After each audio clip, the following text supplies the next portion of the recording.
Bom dia, gente. Bom dia, bom dia, bom dia.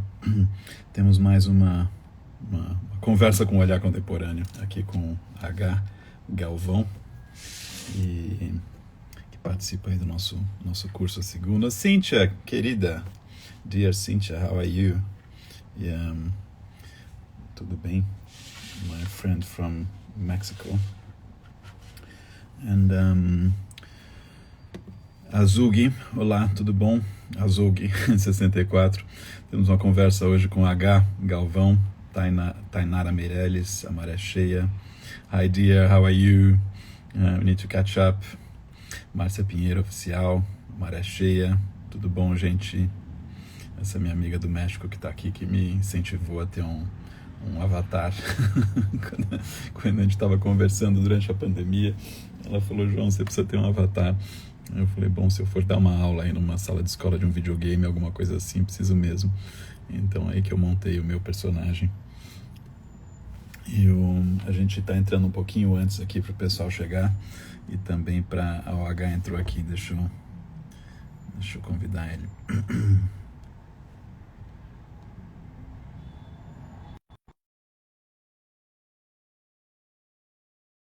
Vamos ver. Áudio em geral funciona bem.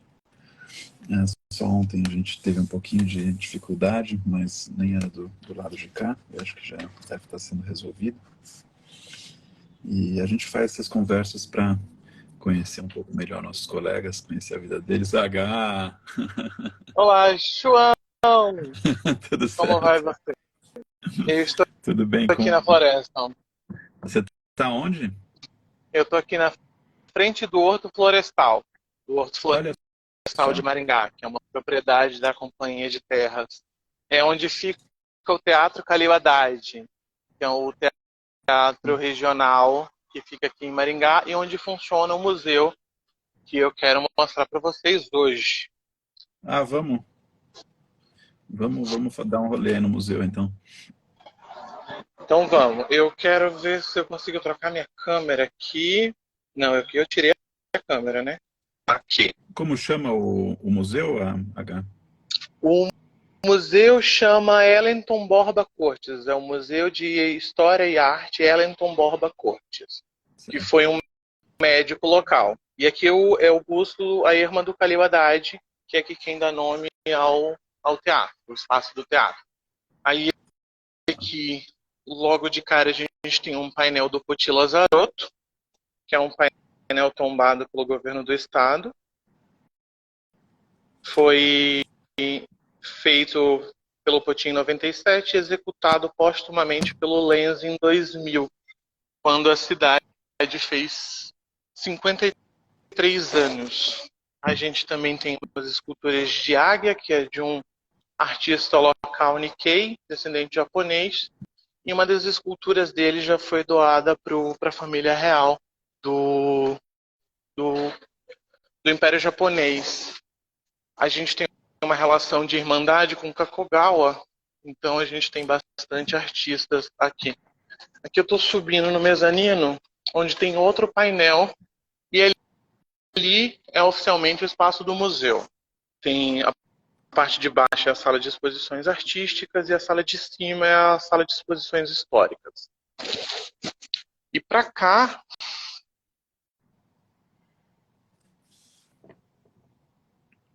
temos o painel do café, Olha que é só. tombado pelo município. É um painel de azulejaria que representa uma cena de café mineiro.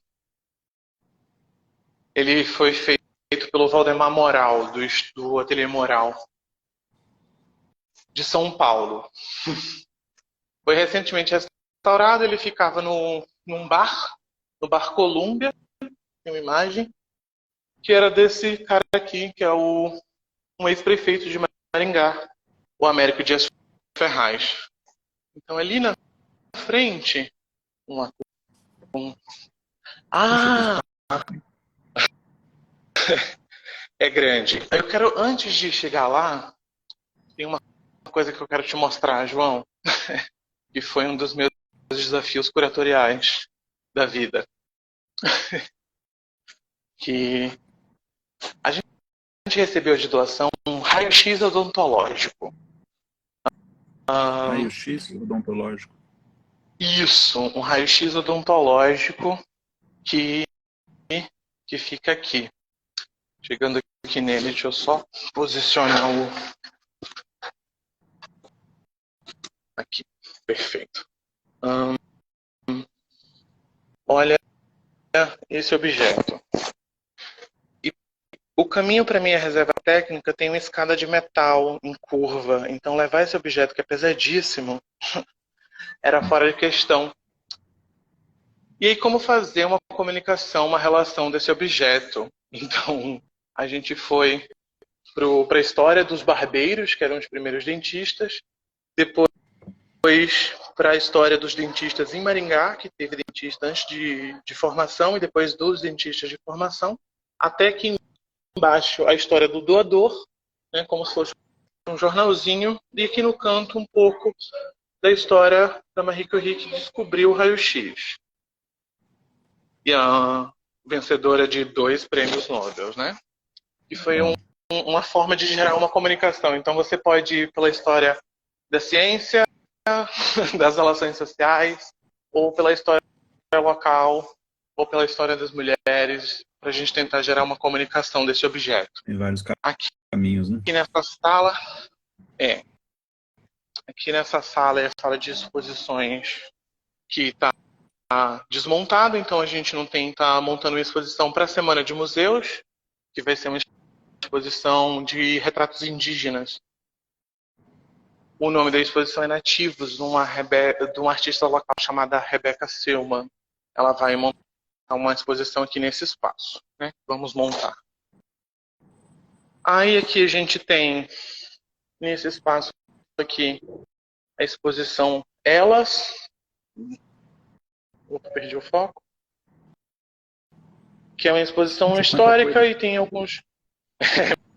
bastante coisa, e num espaço bem disputado. Essa exposição mostra objetos que pertenceram ou foram doados por mulheres no nosso acervo.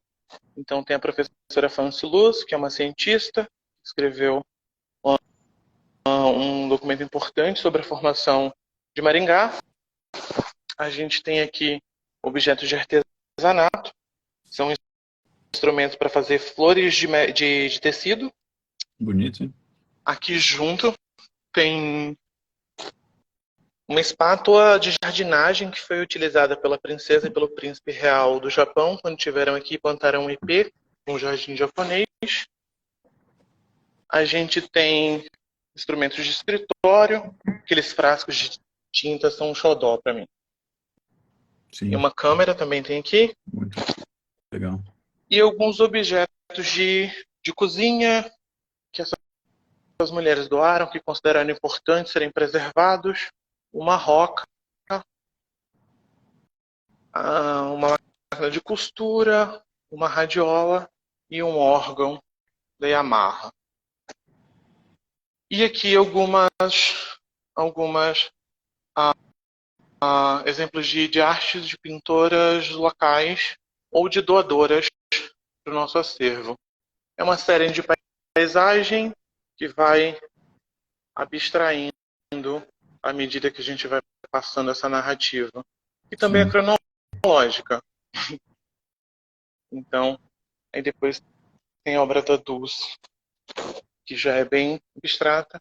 Depois essa daqui que tem um relevo incrível. Olha só, olha.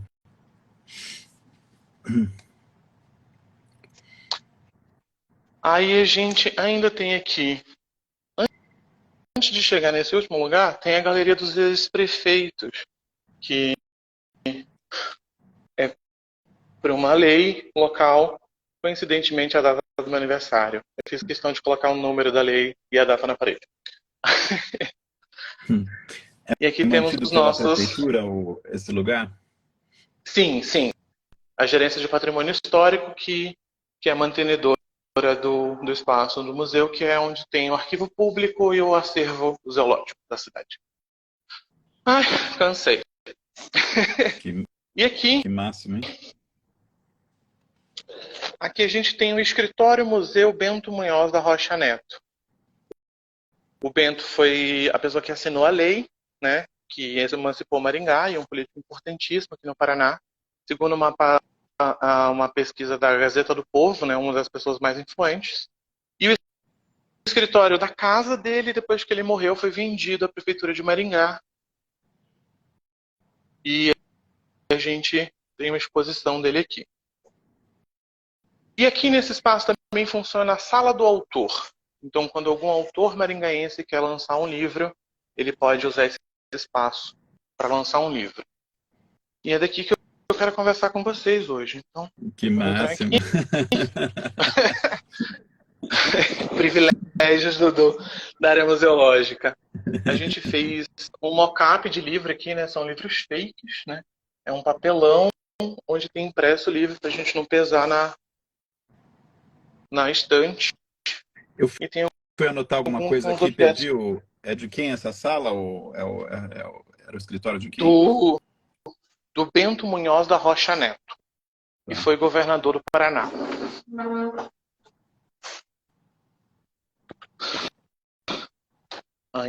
E aqui eu tenho que virar para minha cara ofegante agora. Interessante, Virei? acho que várias lições aí para nós desse espaço, né? O que vocês acham aí, quem tá assistindo?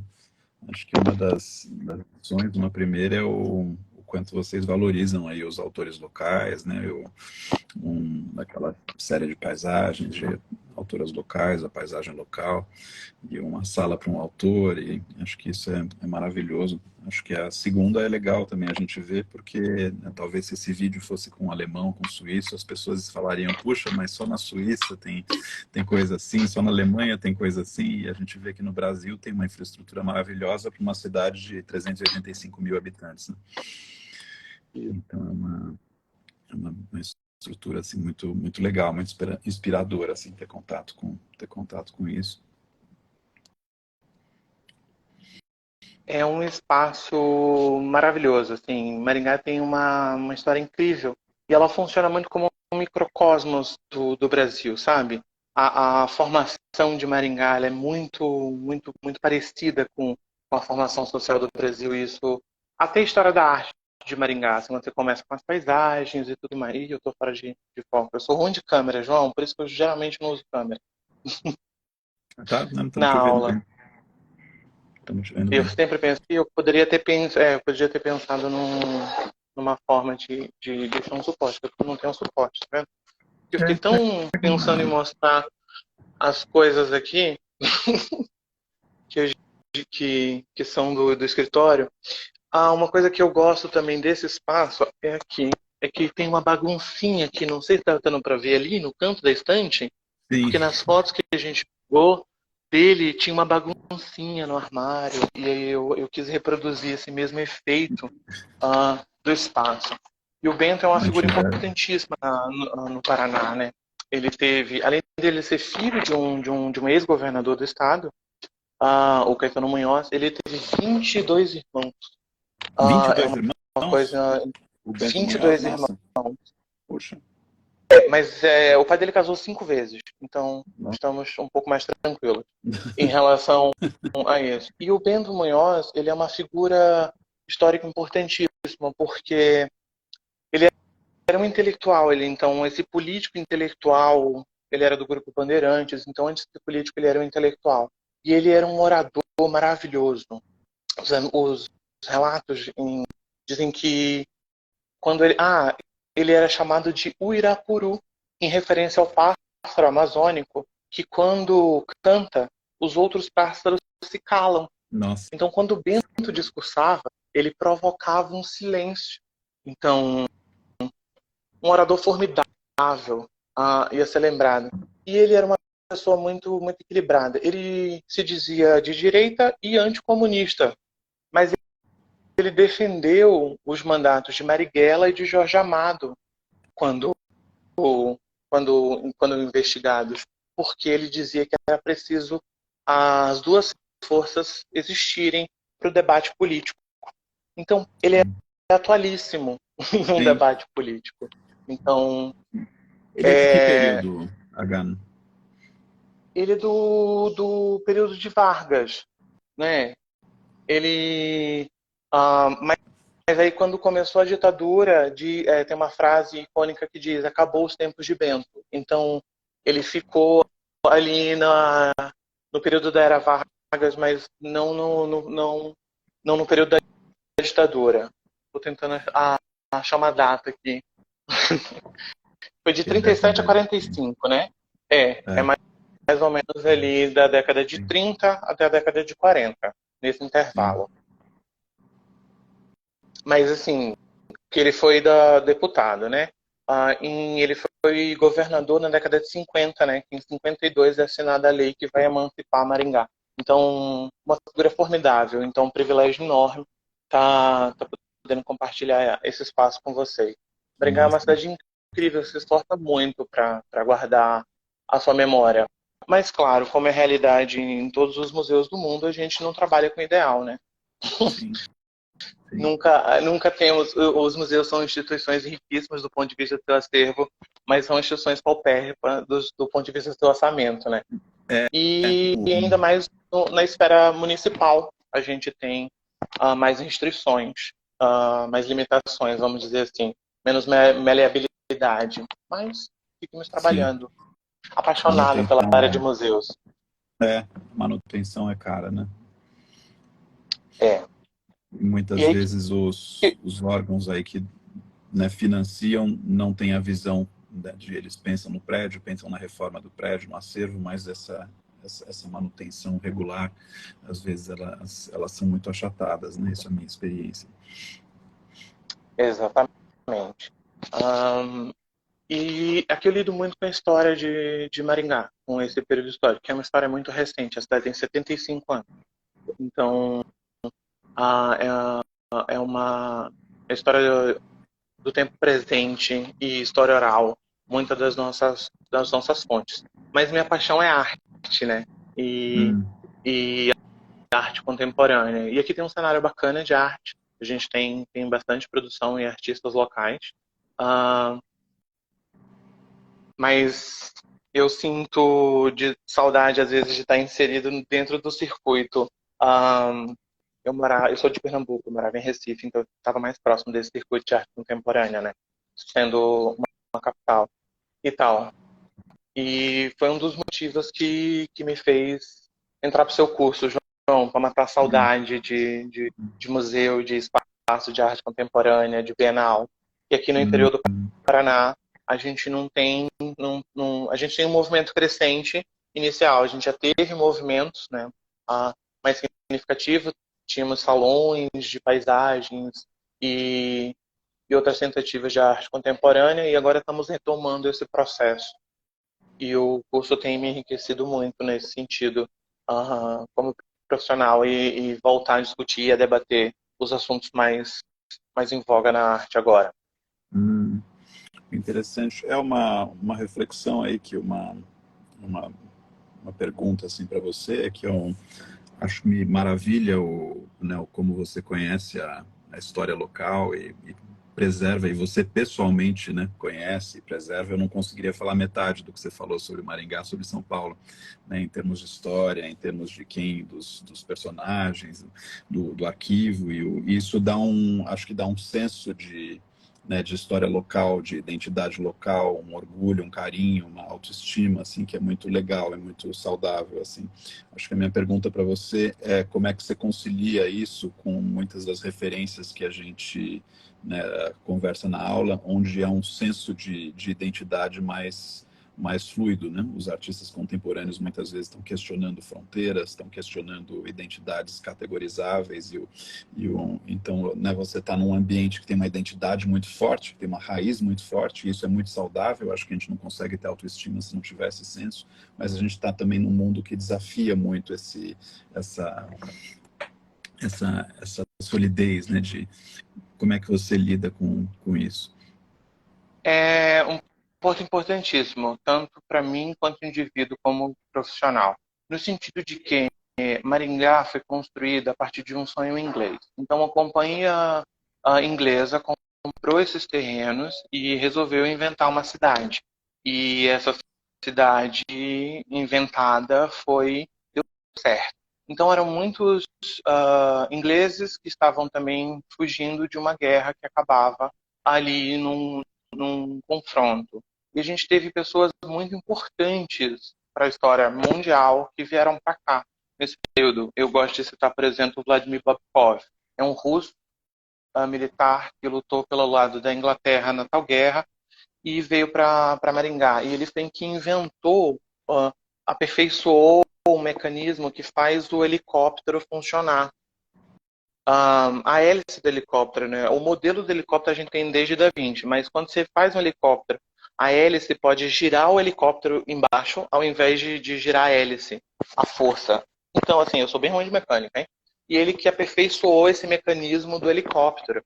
E ele trocava cartas com Einstein, ele era amigo pessoal de Einstein. Então, e assim, um monte de peripécia que esses ingleses causaram por aqui. Depois a gente vai ter uma imigração japonesa muito forte, a gente vai ter uma imigração italiana muito forte, e uma imigração de todas as áreas do Brasil por causa do café. Então, dentro da cultura do café. E essa cidade formada pela companhia, ela nunca conseguiu eleger um prefeito, por exemplo. O governo disputou e a força local disputou muito. Então, desde o início, a Maringá foi sendo formada a partir de uma propaganda. A companhia vendia terrenos nessa cidade inventada. E a gente continua repetindo hoje que Maringá é a cidade melhor para se viver. Então, é uma construção de uma propaganda muito forte. De uma raiz muito forte com o pioneirismo local, que também é importante na construção dessa identidade. Mas falta essa reflexão de pertencimento. A gente cita essa raiz e a gente não se sente mais uma folha dessa raiz, vamos dizer assim. Há um certo deslocamento. Então, Maringá está chegando numa maturidade, perto agora, né, no seu 75º aniversário, onde está sendo possível discutir o pertencimento. E esse pertencimento, essa reflexão e essa autoanálise, vamos dizer assim, essa autocrítica, é muito presente na arte contemporânea. A arte contemporânea não se faz sem essa visão de si, sem esse local de fala. E Maringá carece dessa construção, dessa identidade, agora não pela raiz, e sim pelo pertencimento. Beleza, que foi uma história muito bacana, uma história interessantíssima, que a gente esteja rodeado de personagens interessantes. Mas que frutos agora estamos dispostos a dar? Qual a nossa contribuição? Qual o nosso retorno? Qual a nossa identidade? O nosso posicionamento? Entende? Então, para mim, voltar a discutir, estar mais próximo da arte contemporânea, me faz colocar em pauta essas questões de Maringá. Porque vindo para cá e me tornando um profissional da museologia local, eu tive que beber da fonte histórica, mas ainda me falta, ainda me carece a relação de pertencimento. E eu sei como eu construí essa relação. Eu sou um imigrante aqui, um imigrante nordestino em Maringá, como tantos outros. E todo mundo tem essa mesma relação. Em algum momento a sua família ou você veio para Maringá. É isso que nos une, porque acreditamos nessa propaganda. A cidade está indo agora para a sua terceira geração de filhos locais, vamos dizer assim, né? Então, é uma cidade muito jovem e está nessa discussão desse pertencimento. Eu acho que o curso traz essas questões importantíssimas do pertencimento, da educação, do amor, das relações, de tudo que a gente viu até agora. Tem me ajudado a associar muito e colocar em pauta essas discussões como profissional e me alerta como pessoa, como indivíduo também. Quando você fala essas discussões estão acontecendo, institucionalmente, socialmente? Me fala um pouco mais sobre isso. Como é que você identifica qual que são as manifestações aí que você está vendo? Eu acho o tempo do museu é o passado. Até quando a gente fala do museu do amanhã ou do museu virtual, que é o para ser, né? Mas o tempo da arte é a sincronicidade. E o curso tem sido uma corrente de sincronias muito importantes. Então, no carnaval, uma amiga minha viu alguma coisa do curso, algum material de informação, e teceu um discurso de que eu deveria fazer esse curso. Uh, e eu acredito muito nela, a gente tem uma relação muito próxima, e eu falei, beleza, eu vou fazer esse curso, onde é que inscreve? Ela falou, nem que eu pague metade do curso, ou eu pague um terço desse curso, e tem que fazer muito rápido, porque tem que participar da visita ao colecionador. E eu falei, ok, então não temos muito tempo de pensar sobre isso. É uma decisão tomada em grupo, certo? Ela falou, certo. Então eu fiz a inscrição do curso. Depois disso, é que eu fui ver algumas aulas daquele processo inicial, né? Então, assim, começa uma discussão na minha vida de muita sincronia. Ela é astróloga, eu amo astrologia também, então a gente tem uma sincronia, inclusive, com os astros. E a corrente de discussão, tipo, o fio da meada que eu peguei tem sido muito sincrônico para mim em todas as discussões. Tem casado em muitas questões, em muitas reflexões. Por exemplo, agora Maringá faz aniversário 10 de maio e a gente é cidade irmã de Kakogawa, desde 73. Então, desde 73 que essa cidade trocam presentes. Então, foi me solicitada uma exposição que mostrasse os presentes e as relações de Maringá Kakogawa. Especificíssimo, certo?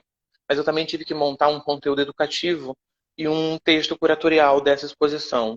E eu estou dentro da esfera pública. Então, eu não posso estar promovendo outras pessoas que também são políticos, certo? Eu não posso nem também ficar promovendo essa gestão e nem promover gestões passadas que possam eventualmente estar na disputa política. Não é esse o meu papel. Então, eu tenho que fazer um isentão sobre a história da política local. E sobre o que se educa quando a gente fala sobre uma exposição dessa. E aí, nessa semana, eu tive a aula do PEP com você. E a aula do PEP, vamos explodir a escola. Então, eu fiquei tão irritado de fazer essa reflexão ou contar uma cronologia sem poder necessariamente estar colocando determinadas figuras em protagonismo, que eu falei, vamos explodir as prefeituras na minha cabeça, né, na minha reflexão. Vamos explodir as prefeituras e o que dá. E o que fica dessa relação, para mim, é essa relação de pertencimento e orgulho que gera a irmandade entre Maringá e Kakogawa. Então, o meu texto caminhou, a minha narrativa caminhou, vamos pontuar as datas onde essas relações ocorrem, para a gente situar as pessoas no tempo, e vamos dizer o que fica disso. E fica determinado senso de orgulho, determinado senso de importância, determinada relação de uma população que forma Maringá. Então, 7, 6, 5%, não teve mais o último censo, mas o último censo apontava mais ou menos em 6% da população descendente de japonês, diretamente Nikkei. Então, eu fui para esse senso de pertencimento. Mesmo quem não é japonês, ama a influência japonesa em Maringá. A gente tem o maior jardim japonês fora do Japão, que é o Parque do Japão, que foi o memorial em mim, que é o memorial de 100 anos da imigração japonesa no Brasil. Vem a família real japonesa para cá. Então, os príncipes japoneses do Império Japonês têm muito mais relevância aqui do que a família real britânica, que no geral recebe mais atenção. Então, eu não sei os nomes dos filhos de Kate Middleton e do Harry, mas eu sei o nome do filho do imperador do Japão, entende? Então, tem uma relação de pertencimento, e isso eu consegui desenvolver ou fazer essa reflexão através da aula do PEP, que foi na semana que aconteceu, umas semanas antes ou depois do que aconteceu aquelas tragédias nas escolas. Então, foi novamente sincrônico com um debate que estava acontecendo na sociedade, entende? E a escola sempre foi terrível. Todo mundo sabe que a escola é terrível. Não vamos fazer de fina aqui e dizer que a escola é terrível. A escola é terrível, não é horrível. A escola e a prisão é horrível. Ninguém quer falar. Então tá bom. O meme mais engraçado é aquele: mãe, vem me buscar na escola, eu não aguento. Filha, mas você é a professora. É isso, né? Era um meme, hoje é uma crítica social foda. Então foi muito sincrônico as discussões, assim. Na minha cabeça, enquanto profissional da museologia, a reflexão que eu tive que fazer, que foi tipo assim, é uma exposição super institucional, porque vai vir o prefeito de Kakogawa, no Japão, o vice-prefeito, o presidente da Câmara e uma comitiva de mais de 10 pessoas. Então, tem uma determinada responsabilidade de representar. E aí vai chamar a atenção de toda essa população japonesa. E aí tem um capacete japonês de samurai muito importante que a Kakuago deu de presente, que tem uns folheados de ouro, que chama a atenção da população no geral, né? Então, é uma exposição que recebe uma determinada atenção e escrever para essa exposição e selecionar esse acervo, eu tive que explodir institucionalmente e eu fui acordado para isso pelo Pepe. Então, muito sincronicamente, eu diria. Complexo, né? Porque tem uma fachada de identidade institucional, histórica muito bem resolvida, mas à medida que você vai cavando, você vai vendo que é tudo muito, muito fluido, né? Muito miscigenado, né? Misturado. Esse evento é no dia 10 de maio, você falou?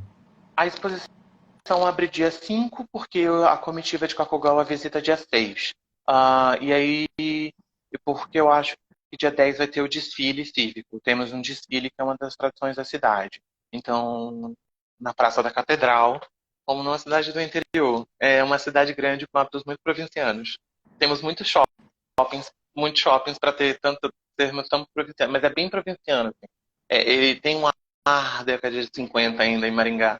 Um ranço. E o que você fez na curadoria? Você colocou alguma provocação ou como é que você lidou com essas contradições?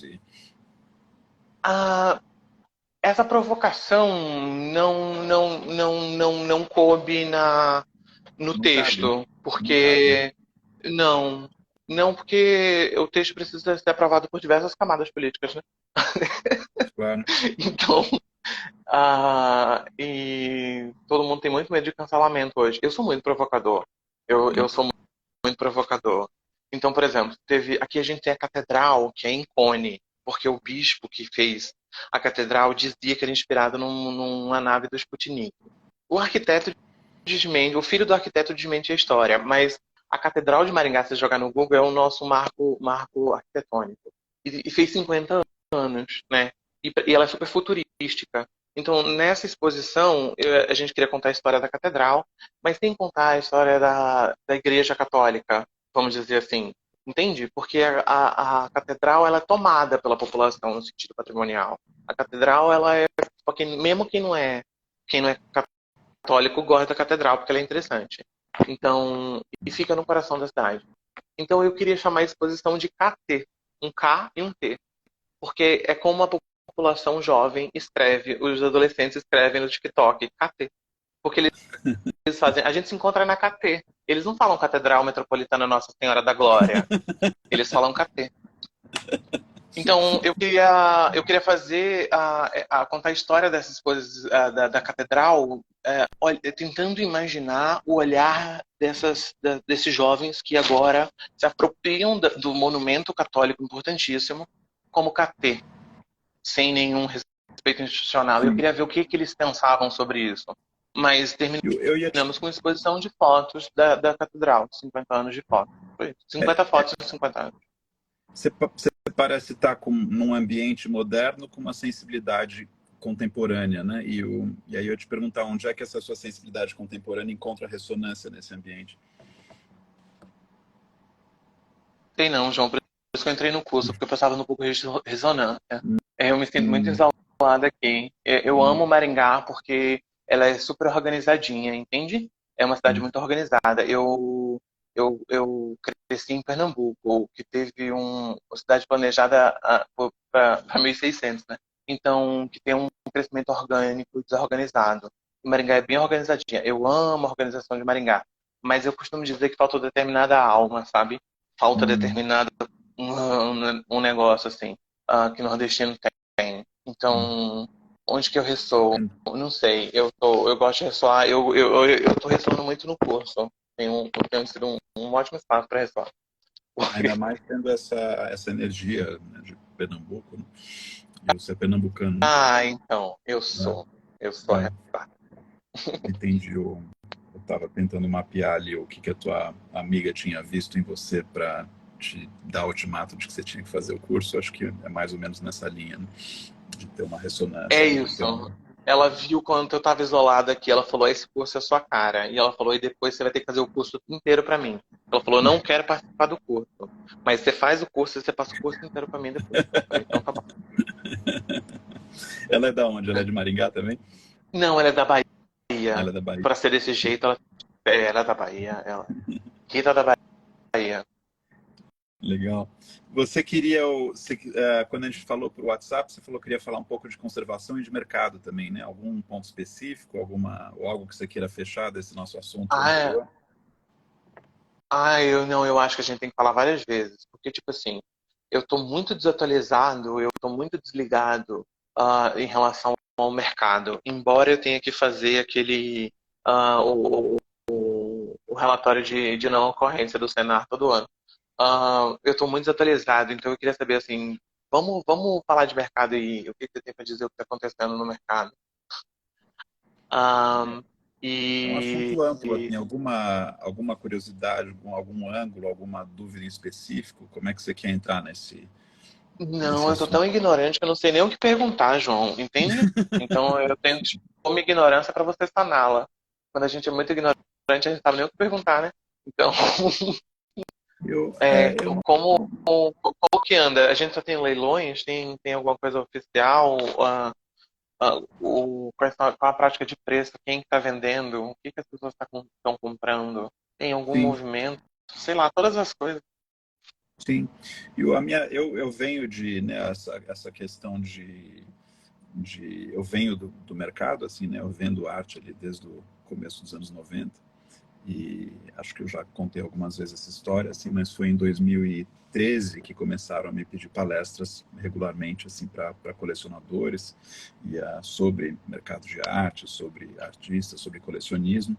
E aí de 2013 para cá, assim, nos últimos 10 anos, eu ia recebendo mais e mais pedidos de palestras, comecei a fazer cursos e aí começou a fazer cursos no digital. Então eu fui de alguma forma uma demanda e uma curiosidade assim de compartilhar experiências, tudo foi me chamando para a educação, né? E acho que uma inquietação assim intelectual minha que às vezes eu não encontrava espaço no mercado, né? O mercado é sobretudo um ambiente de comércio, alguns marchands estudam bastante tudo, mas num ambiente de curadoria, num ambiente de educação, você tem muito mais espaço ali para ir atrás aí de curiosidades e interesses né, no que está acontecendo no contemporâneo, enfim. E então, por muito tempo, eu li assim regularmente todos os últimos relatórios, os últimos livros, os livros de investimento em arte. Estive em comitês de investimento em arte e palestrando ou ajudando a estruturar estratégias para fazer artistas, né, enfim, valorizarem e conversando sobre isso. Até que acho que de alguns chegou um certo momento eu tinha a impressão que quando eu lia alguma coisa ela me trazia, né, 5% aí de informações novas, mas que os 95% já eram dentro daquela estrutura que eu conhecia e que não mudava muita coisa. Então eu comecei a ler menos assim sobre até, né, tenho até orgulho assim, tem um livro importante que é da editora de mercado de arte do Financial Times, onde ela me convidou ali como fonte e me citou no livro, assim, é legal. Mas aí depois de um certo tempo eu fui perdendo um pouco assim interesse em estar obsessivamente atrás desse assunto e né, o meu conhecimento de experiência, de intuição, ele em geral ele segura e quando falta alguma coisa eu corro e pesquiso rapidamente. Acho que uma última iniciativa assim que eu tive, eu fiz uma live há um tempo atrás. As pessoas estavam, né, esse NFT estava muito na moda, assim. Eu não estava muito preocupado com NFT, não é algo né, que me encanta, porque eu acho que né, para o NFT a arte é interessante quando ela parte de um discurso, né, quando ela nasce num ambiente tecnológico e a tecnologia que motiva tudo é uma coisa que é menos interessante para mim, mas era um assunto tão falado, e as pessoas iam tanto pedindo a minha opinião, que chegou uma hora eu peguei algumas fontes ali de NFT e fui para organizar um pouco meu pensamento a respeito e só confirmou um pouco o que a minha intuição já dizia, né? E o tempo tem um negócio que eles chamam nos relatórios em inglês de holding period, né? O tempo que uma obra fica numa coleção. Então, quando você compra uma obra, as estatísticas falam que, em média, uma obra analógica, quando a pessoa compra um quadro, uma escultura, uma obra tradicional, que essa obra fica 30 anos numa coleção. Dificilmente você vende, dificilmente as pessoas compram, elas põem em casa, elas presenteiam e tudo, dificilmente você vende. Então, me parece preciso, assim. E de acordo com as pesquisas, o tempo de permanência numa coleção de uma obra digital em NFT é 3 semanas. E então, né, tipo, confirmou a minha impressão do porquê que eu não estava muito interessado em ver aquilo, que do ponto de vista como fenômeno de mercado, ou como fenômeno tecnológico, é algo interessante, mas como fenômeno cultural, assim, da cultura em si, né, se a gente cruzar cultura e tecnologia, talvez seja interessante, assim, mas se a gente pensar do ponto de vista né, de obras, de extensões de pesquisas, de discursos de artistas, tudo é muito menor. E aí tinha uma outra estatística que falava que eu acho que né, tem uma demografia está mudando dos colecionadores, a gente está cada vez tendo coleções mais... quem que é? Pacini? Não sei, não lembro seu primeiro nome, está comentando aqui, arte líquida. E tinha uma outra estatística que falava que né, como a demografia dos colecionadores está mudando um pouquinho, a gente está começando a ter colecionadores cada vez mais jovens, tinha, não sei, o número era mais que a metade, não lembro se era da ordem de 80% dos colecionadores que estavam interessadas em comprar alguma coisa em... Lilian, obrigado, Lilian. Estavam interessados em comprar alguma coisa em NFT. E acho que 40% todos esses números estão todas lá na fala que eu fiz. E esses 40% dos marchands estavam interessados em vender. Então, se você olhar com um olhar de business, de negócios, você tem 80% querendo comprar e 40% querendo vender, tem uma oportunidade de você entrar ali, né, e fazer negócio. É por isso que essas plataformas vão surgindo. Por outro, por que os marchands não estão tão interessados em vender? Porque os marchands também estão garimpando discurso, e não um fenômeno tecnológico, né? Então, acho que isso foi uma das últimas assim, entradas mais específicas assim, que eu fiz para entender alguma coisa recente. Tem esse relatório, agora estão falando, acho que a gente está no final de abril, né? Acho que é começo, meio de abril, eles publicam esse relatório, The Art Market, que é o relatório que a UBS publica anualmente sobre o mercado. Mas o que tem que ler, não pode não ler, porque é algo que, né, tipo, meio que é um documento que é meio referência assim, em quem trabalha com o mercado. E, por outro lado, é um documento que é patrocinado por um banco e feito em parceria com as feiras. Então, é um documento que nunca vai falar, olha, as vendas estão abaixando. É um documento que é todo orientado para você sair no final do documento e falar, tem que comprar mais. Então, eu tive a sorte de ter aula na Holanda. Na Holanda tem uma universidade, que é a Universidade de Maastricht, que é onde acontece a feira de Maastricht. Então, é uma universidade que é perto de uma das feiras mais tradicionais do mundo. Antes das feiras virarem esse fenômeno, Maastricht já estava lá. Então, é uma das universidades que tem mais acesso a dados de mercado. E eu tive a oportunidade de fazer aula, de ter como professora, em muitas situações, uma das pessoas que faziam um relatório anual de mercado de arte. E aí, eu não sei, acho que mudou alguma coisa, acho que o relatório dela era o principal e depois passou a ser o secundário, mas criticando esse principal. E ela fala, olha, o nosso relatório, por ser feito por uma universidade, a gente pode falar coisas que o relatório que é financiado ali, né, por um banco e por um grupo de feiras e tudo isso não pode falar. Então, era interessante ouvir, e aí a gente tinha conversas mais críticas assim, sobre esses indicadores de mercado. Né?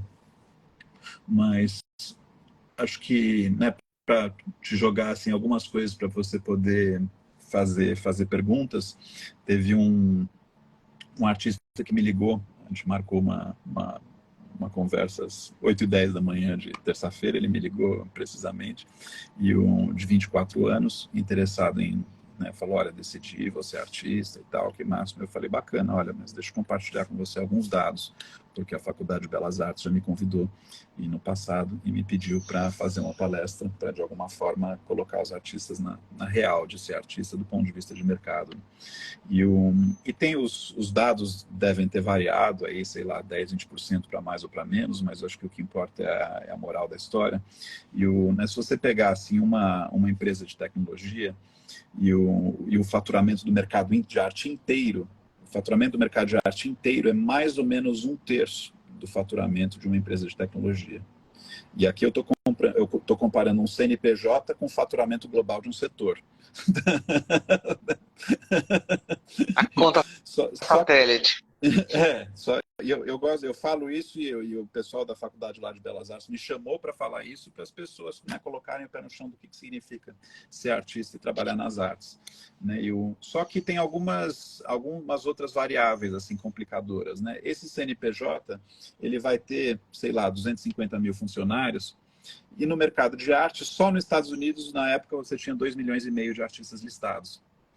Então, supondo que esse número dobre para o resto do mundo, e se você, sei lá, colocar 300 e tantas mil casas de leilão e por aí vai, você passa a ter uma situação onde você tem 250 mil disputando o faturamento de um CNPJ e milhões disputando uma verba, né, um orçamento geral do setor, que é um terço do faturamento anual daquele CNPJ. E não para por aí, né? Aí eu tenho uma outra.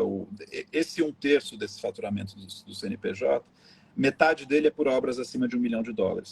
Então, na verdade, todos nós, pobres mortais, que não estamos comprando ou vendendo obras acima de US$ 1 milhão, a gente está disputando um sexto do faturamento daquele CNPJ. E tem um terceiro agravante, que é por ser uma profissão, uma atividade assim, relativamente sedutora e atraente, né? Muita gente quer ser artista, muita gente quer trabalhar nas artes e tudo. Quando você entra para trabalhar nas artes, você está entrando para um ambiente onde você já tem, né? Eu tive uma ex-namorada suíça, assim, da aristocracia suíça, falava 9 línguas, tinha doutorado nas melhores universidades, e queria trabalhar com arte, já com patrocínio da Chanel e não sei o quê. Então você entra num ambiente onde você, não só ele é muito competitivo, como você está competindo com pessoas, onde aquela história da meritocracia, da escada rolante, você está competindo, né, por um espaço, uma competição até saudável e tudo, com pessoas que já são filhas de um CEO da Microsoft, são herdeiros de um aristocrata inglês, tem a maior coleção de móveis na Suíça, são as pessoas que você vai cruzando, né? Vendeu uma empresa de capital aberto e resolveu entrar para as artes. Então é um ambiente muito competitivo e ao mesmo tempo você está competindo com pessoas muito capazes que já nascem com um diferencial, tanto em competência, quanto em relacionamentos, quanto em número de passaportes. Você cruza com pessoas que têm 4, 5 passaportes e a gente às vezes né, no começo eu não podia nem sair do Brasil. Então, eu fiquei 2 anos na Inglaterra me virando, né? Como ilegalmente. Né? Então, acho que esses são alguns comentários, assim, acho sobre NFT e alguns números de mercado para provocar Gente, essas perguntas. que aula, João. Por isso que eu acho que você devia falar mais ainda na aula. Corta o tempo que a gente fala e você fala mais. Então, é muito bom te ouvir. É muito bom te ouvir e você testa o discurso muito bem. Mas, incrível. Então, agora vamos falar sobre outro assunto, porque eu acho que você encerrou o assunto de mercado de uma maneira formidável. É triste. A única coisa que eu fiquei pensando em falar é o seguinte: vamos fazer um mercado paralelo, vamos fazer um mercadinho, vamos fazer uma pequena quermesse de arte para que a gente possa ter a oportunidade de compartilhar a arte ou vender a arte para quem quer consumir ou usufruir disso, e não para quem quer especular com isso. Essa é. Vamos fazer pelo menos criar um mercado saudável, entende? Sim, Eu sim. acho que porque a gente tem que patrocinar artista, entende? E a gente tem que aprender a consumir melhor, porque eu acho que a gente está muito acostumado a não pagar pelo conteúdo autoral que a gente consome e a gente está decaindo muito na qualidade de conteúdo que a gente consome. Então, eu, eu, eu, eu tento pensar no mercado de arte para ver se a gente consegue ligar as duas pontas. Enriquecer com o mercado de arte muito nocivo e é um ambiente terrível, mas tentar oportunizar para que a gente tenha essa relação de troca, tende para que a gente não fique fazendo com que o artista dependa do seu número de seguidores no Instagram, entende? Todo mundo trabalhando para algoritmo, sei lá. Eu fico pensando nessas questões. Mas eu É, também quero falar com você sobre o picho, tá? sim, sim.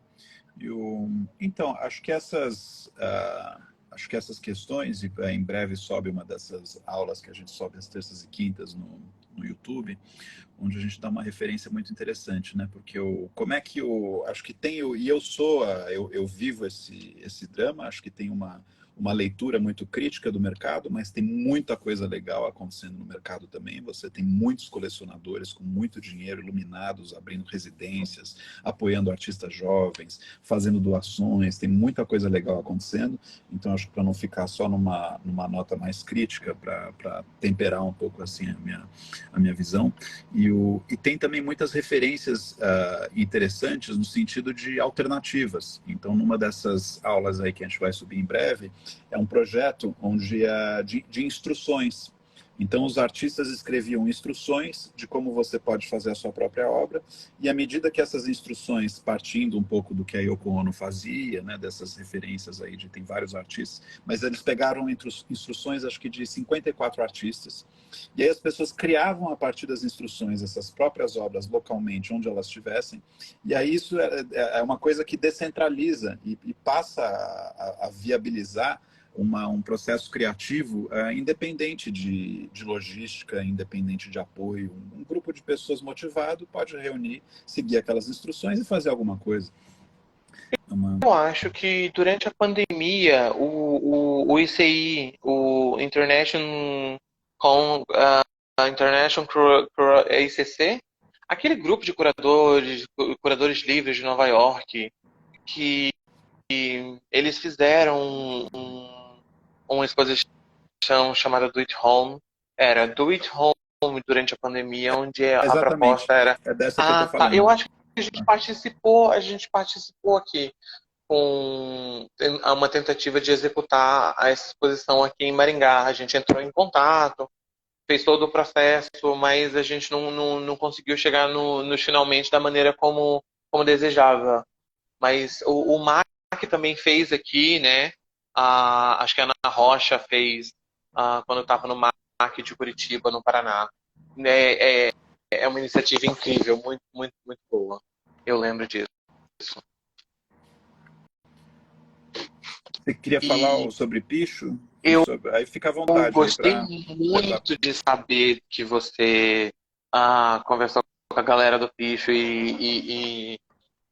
nossa, a última aula foi assim, um orgasmo cósmico para mim. Então, obrigado por aquela aula. Então, os discursos maravilhosos.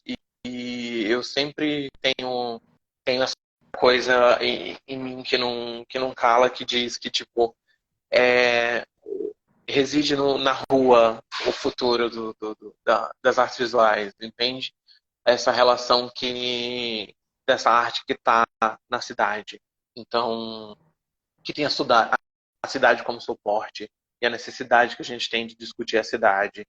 E é latente, e por que a gente não tá dando mais atenção para isso, sabe? Então, eu tento, na minha pequenez, viabilizar esse pensamento ou tentar enxergar essa discussão. E aquela aula de ontem, saber o seu desenvolvimento com cripto, foi, ó, para mim, te colocou várias posições acima para mim. Então, mas eu entendo que também incomoda muita gente. Eu gosto também porque incomoda, mas é um assunto delicadíssimo. Mas é uma forma de expressão e uma estética que não pode simplesmente ser descartada dessa reflexão. Então, foi um ponto importantíssimo no curso para mim, assim. Muito sincrônico, muito validador. Teve um papel decisivo assim na minha identidade. Assim, acho que eu já venho de um ambiente relativamente aberto e sensível, interessado, pensando assim, meus pais, meus avós, né? Meu avô tomava ácido lisérgico, né? Não tem muita gente cujo avô tomava ácido lisérgico e comentava sobre essa experiência abertamente e com acompanhamento psicanalítico aí para usar isso. Então eu já venho de um ambiente bem aberto e ainda assim a troca com o Picho foi uma coisa que me transformou bastante, porque eu acho que o sistema é tão eficiente em cooptar ali as nossas narrativas, nossos diálogos internos, nossa alma e tudo, que se a gente não está constantemente nadando contra a corrente, a gente acaba sendo levado, né? E ali aquela convivência constante. Ali, eu acho que foi em 2014, onde eu estava, acho que indo para Osasco, tipo, 2 vezes por semana, às vezes 3. Eu estava num período muito intenso, assim, ali e estava indo, às vezes, uma vez por mês. Eu ia lá no Point, ficava 3, 4 horas conversando com os caras, e depois ia nas festas, né? Fui em algumas dessas festas e ficava horas e horas conversando com os caras, ouvindo as histórias de vida. E fiquei muito com o Djan no começo. Depois eu comecei a ouvir outras experiências, né, com outras histórias, outras formas, porque o Picho, você tem muita, eles falam, não temos liderança única, não podemos falar pelo movimento, a gente fala por si. E aí você conversa com o Rafael, você pega outra perspectiva, você conversa com a Autópsia, você pega outra, você conversa com o Ronaldo, que está em muitas das nossas lives e fez o nosso curso, é um cara brilhante, que começou pichando com corretivo, com liquid paper, e hoje ele é amigo do secretário da Cultura e está, né, fazendo coisas interessantíssimas, estudando site specific, fazendo né, coisas muito legais. Então a Eneri, né, essa pichadora mulher que mistura o picho com o feminismo, então é uma coisa que me fez crescer bastante. E eu venho do moderno, né? Como eu estava uma pessoa de mercado, e no mercado você está sobretudo vendendo objetos que ficam bem numa parede, eu não sabia por onde entrar na arte contemporânea. Era uma coisa que eu não... E o que me fez foi uma vez que eu estava assim, no super imerso no moderno, e o meu pai me encaminhou um negócio e falou, olha isso aqui. E aí eu olhei, era uma newsletter, alguma coisa de grafite. Aí eu falei, puxa, tá aí uma arte contemporânea que eu entendo. Aí eu comecei a estudar o grafite. E foi a minha ponte do moderno para o contemporâneo, foi o grafite. É isso aí. Né? Essa é a minha. Então, você é a prova viva da minha teoria. Foi o grafite. Aí eu estudei, aí do grafite eu comecei a estudar, acho que o grafite é muito interessante, mas aí do grafite a minha cabeça ali, minha curiosidade queria mais, aí eu fui do grafite para o site specific, aí eu fui do site specific para entender o fluxos, aí do fluxos eu fui para entender estética de relacionamento, aí de estética de relacionamento eu fui para... Aí eu fui me movendo dentro dos diferentes núcleos aí teóricos e históricos da arte, e aí eu comecei a entender um pouco o contemporâneo, mas o gatilho que me permitiu sair do moderno e entrar no contemporâneo, assim, na minha história, assim, foi o grafite. Que incrível. Muito, muito, muito, muito bom saber.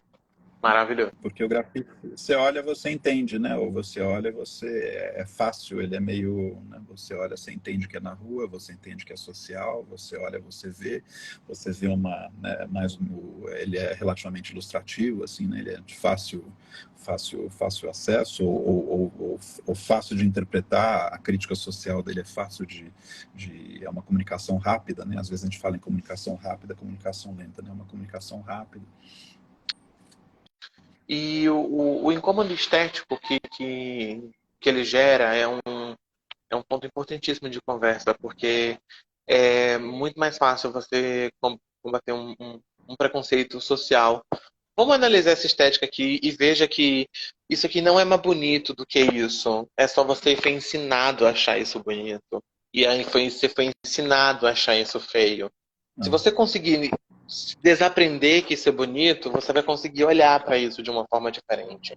Entende? Então, eu acho que essa coisa essa transformação no olhar contemporâneo, ela às vezes é com um enriquecimento, vamos dizer assim, na perspectiva, e às vezes ela vem com uma quebra de uma barreira, uma quebra de um padrão pré-estabelecido. Ou às vezes, na maioria dos casos, com os dois, né? Então, acho que o grafite, a pichação, a arte de rua no geral, é igual a performance para mim. É muito mais fácil de entender na rua. Porque quando o artista se sujeita a fazer aquilo na praça, é muito diferente de fazer aquilo no museu. Entende? Sim. Ou na sala de aula. Então, a arte de rua, a relação com a rua é muito importante. Eu não lembro agora quem é o poeta. Porque é triste, deve ser Fernando Pessoa. Que diz: já foi tudo na vida, mas hoje não há um morador de rua que eu não inveje simplesmente por não ser eu. Não lembro de quem é essa frase, posso estar parafraseando. Essa relação com a rua e a arte, para mim, ela é fundamental. E é o que responde todas essas inquietações das pessoas dizem: isso não é arte, isso é arte. Entende um pouco o que está acontecendo na rua. Que essas dúvidas são sanadas. E você acaba com questões mais profundas e mais relevantes. sim. É, a Lilian colocou aqui mais genuíno. Acho que aí acho que fica para uma outra live essa resposta É, dele, porque aliás, Lilian, tem não um sei se mestrado a respeito. é, não sei se você está aí na minha agenda de lives, Lilian, se você quiser, manda um direct, a gente coloca e fala sobre isso, porque essa questão do genuíno tem várias coisas aí para a gente dizer. E o Gal, igualmente, acho que a gente não falou de algumas coisas que você quiser falar. Se você quiser, a gente faz uma parte 2, mas eu tenho um compromisso aqui a uma que estão Eu também tenho. Eu tenho que voltar para bater o ponto funcionalismo público. Beleza, então fico à disposição aí se você quiser Tenho que continuar voltar a servir como servidor. como servidor. Maravilha. Super obrigado aí pela conversa e pelo Muito carinho, obrigado, e João. seguimos aí as nossas trocas. Até mais, Tá gente. bom, então. Abraço aí. Abraço. Até mais.